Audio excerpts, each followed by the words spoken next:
Now we are going to start class 10th mathematics chapter number 3 pair of linear equation in two variable। पिछले class में या 9th में हम लोगों ने पढ़ा था कि एक इक्वेशन हमने जो लिखा है कि 7x + 3 = 0, 5x + 3y = 9। यानी इस टाइप के कुछ लीनियर इक्वेशन आपने पढ़े थे। यानी ये लीनियर इक्वेशन कैसे बनता था कि अगर कोई पॉलिनोमियल है और उस पॉलिनोमियल की डिग्री अगर 1 है तो वो पॉलिनोमियल लीनियर पॉलिनोमियल कहलाता था। अब इस तरीके से हमने दोनों ये दोनों पॉलिनोमियल है, ये पॉलिनोमियल यानी ये लीनियर इक्वेशन जो है इसकी डिग्री 1 है तो ये लीनियर इक्वेशन है, इसकी डिग्री भी 1 है तो ये भी लीनियर इक्वेशन है। लेकिन ये लीनियर इक्वेशन जिसमें इसमें केवल और केवल एक ही वेरिएबल है और यहाँ पे आपके x और y यानी दो वेरिएबल दिख रहे हैं। यहाँ पे x सिर्फ x दिख रहा है, यहाँ पे x और y दोनों दिख रहा है। तो ये लीनियर इक्वेशन जो है वो 1 वेरिएबल वाला है और ये लीनियर इक्वेशन आपका 2 वेरिएबल वाला है। तो हमें कौन सा वाला पढ़ना है? हमें 2 वेरिएबल वाला लीनियर इक्वेशन पढ़ना है, ठीक है। और पेयर में पढ़ना है, यानी एक नहीं, आपके पास दो लीनियर इक्वेशन होंगे 2 वेरिएबल वाले। तो वो जनरल फॉर्म हम लिख रहे हैं कि general form of a pair of linear equation यानी a1x + b1y + c1 = 0, a2x + b2y + c2 = 0। ये आपके general form of linear equation है, हमेशा इसी फॉर्म में होती है, ठीक है। जनरल लीनियर इक्वेशन इसी फॉर्म में होती है। अगर यहाँ पे सिर्फ एक इक्वेशन की बात की जाए तो ax + by + c = 0। तो अगर दो की बात की यानी पेयर की बात की जाए तो a1x + b1y + c1 = 0, a2x + b2y + c2 = 0। पिछली क्लास में हम लोगों ने क्लास 9th में कुछ लीनियर इक्वेशन हमने ये भी पढ़ा था कि x + y = अगर 2 है तो इस लीनियर इक्वेशन को हम लोग ग्राफ पेपर पे कैसे दिखाते थे। यानी ये एक लाइन का इक्वेशन है ना, ये लाइन का इक्वेशन है। वो लाइन कैसे हम लोग ग्राफ पेपर पे बनाते थे, तो यहाँ से हम लोग y की वैल्यू निकालते थे। मैंने जैसे कराया था क्वेश्चन यहाँ पे 2 - x।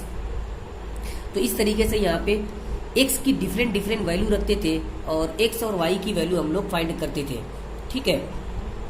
यानी x और y की डिफरेंट वैल्यू रखते थे, ठीक है।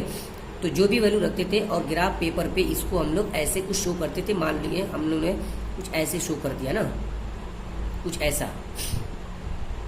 तो ये रफली है, आप कुछ भी ये जब हमने इसमें वैल्यू डिफरेंट रखेंगे तो कौन सी वैल्यू कहाँ मिलेगी ये हमने बस ऐसे रफली बनाया है। तो ये एक लाइन है, यानी ये लाइन का इक्वेशन है। वो लाइन आप लोग कैसे रिप्रेजेंट करते थे? इस तरीके से रिप्रेजेंट करते थे। तो यहाँ पे आपका एक इक्वेशन है तो एक लाइन आई, यहाँ पे आपके दो इक्वेशन है तो वो दो लाइन आपके आएंगी। अब वो 2 लाइन कैसे कैसे हो सकती हैं उसके बारे में अब आप देखिए।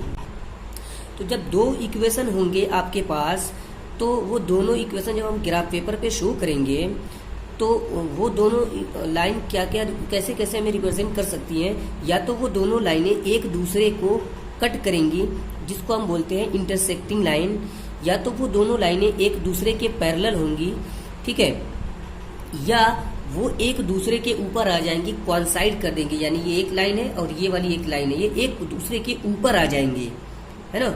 तो यही 3 आपके सिचुएशन हो सकती हैं, intersecting line, parallel line, coincide line. तो हम जो है तो हमेशा इस जो भी इक्वेशन आपके दिए होंगे पेयर ऑफ लीनियर इक्वेशन, उसमें कुछ पूछता है कि जो पेयर ऑफ लीनियर इक्वेशन दिया गया है ये किस टाइप का पेयर ऑफ लीनियर इक्वेशन है। यानी ये इंटरसेक्टिंग लाइन वाला है या पैरेलल लाइन वाला है या कोइंसाइड लाइन वाला है। तो इसके लिए हालांकि ये जो नेक्स्ट एक्सरसाइज है 3.2 वाली, उस एक्सरसाइज में ये जो आपके इसका यूजेस है। और फर्स्ट एक्सरसाइज में है सिर्फ हमें लीनियर इक्वेशन कैसे हम बनाना सीखेंगे उसके बारे में 2-3 क्वेश्चन है, वो भी थ्योरेटिकल क्वेश्चन है। तो मैं उसमें से एक क्वेश्चन आपको करा दे रहा हूँ, बाकी आप मेरा नोट्स लेके आप उसको सॉल्व कर लीजिएगा, ठीक है। तो इसमें ये हम क्या करने जा रहे हैं, इसके बाद हम ये देखेंगे कि जो पेयर ऑफ लीनियर इक्वेशन है वो intersecting line, parallel line, coincide line कैसे हमें बताएंगे, ठीक है। तो उसके लिए एक टेबल है और वेरी इंपॉर्टेंट टेबल है, आप उसे ज़रूर देखिए और आप नोट कीजिए और उसमें कुछ चीज़ें आपको याद रखनी भी होंगी। अगर 2 लीनियर इक्वेशन है तो उसको ग्राफिकली कैसे हम उसका सॉल्यूशन हम निकालेंगे। ठीक है।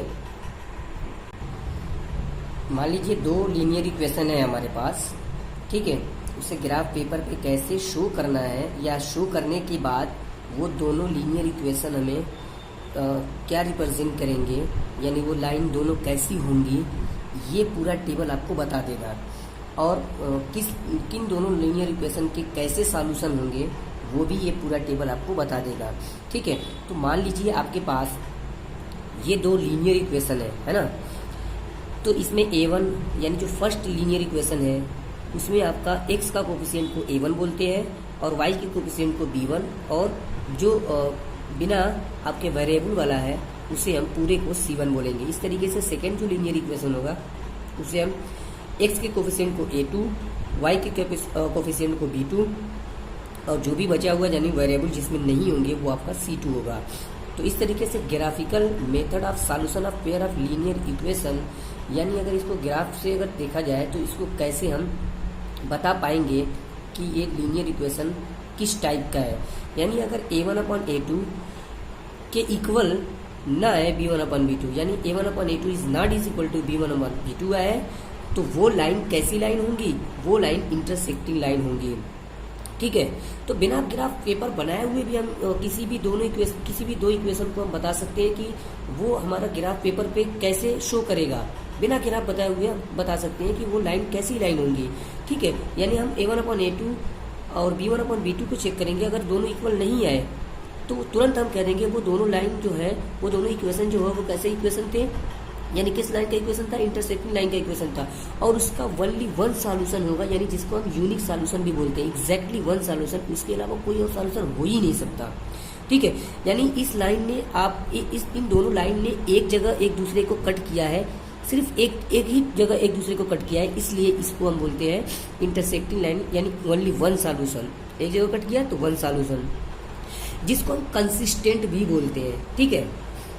जिसका सॉल्यूशन आता है उसे हम कंसिस्टेंट बोलते हैं। इस तरीके से अगर A1/A2 is equal to B1/B2 is equal to C1/C2 क्या है, यानी तीनों आपके रेशियो इक्वल आ जाते हैं, तो उस कंडीशन में हम कहते हैं कि ये जो दोनों लाइनें थी वो कॉन्सिडेंट लाइन थी, कॉन्साइड कर गई एक दूसरे के ऊपर, एक दूसरे के ऊपर आ गई है ना, ऐसी थी एक दूसरे के ऊपर आ गई है। तो वे एक दूसरे को कितनी जगह कट की है ना, बहुत जगह कट की है। ये जैसे ये दोनों एक दूसरे के ऊपर आ गए हैं तो एक दूसरे को कितनी जगह कट किए, यहाँ कट किए, यहाँ कट किए, कि बहुत जगह कट किए, बहुत जगह एक दूसरे के टच हुई है, ठीक है। तो इस तरीके से यहाँ पे कितने सॉल्यूशन होंगे, इनफाइनाइटली मेनी सॉल्यूशन होंगे। तो जिसके सॉल्यूशन आते हैं उसे हम बोलते हैं कंसिस्टेंट। इस तरीके से A1/A2 is equal to B1/B2 is not is equal to C1/C2, यानी दो आपकी रेशियो सेम है और तीसरा रेशियो सेम नहीं आया है, यानी C1/C2 वाला सेम नहीं आया है, तो उस कंडीशन में हम कहेंगे कि वो दोनों जो इक्वेशन था वो पेयर ऑफ लाइन था, यानी दोनों जो लाइन थी वो कैसी लाइन थी, वो पैरेलल ऑफ लाइन थी, है ना, यानी दोनों लाइन पैरेलल ऑफ लाइन थी, पैरेलल ऑफ लाइन का इक्वेशन था।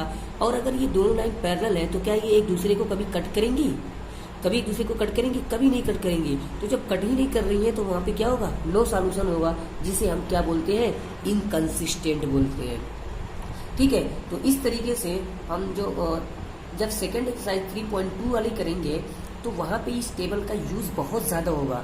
तो हमने इंट्रोडक्शन में ही ये पूरा टेबल बता दिया है ताकि आप इस टेबल को बहुत अच्छे से नोट डाउन कर लीजिएगा और आपको बहुत ही ज़्यादा ये काम देने वाला है, ठीक है।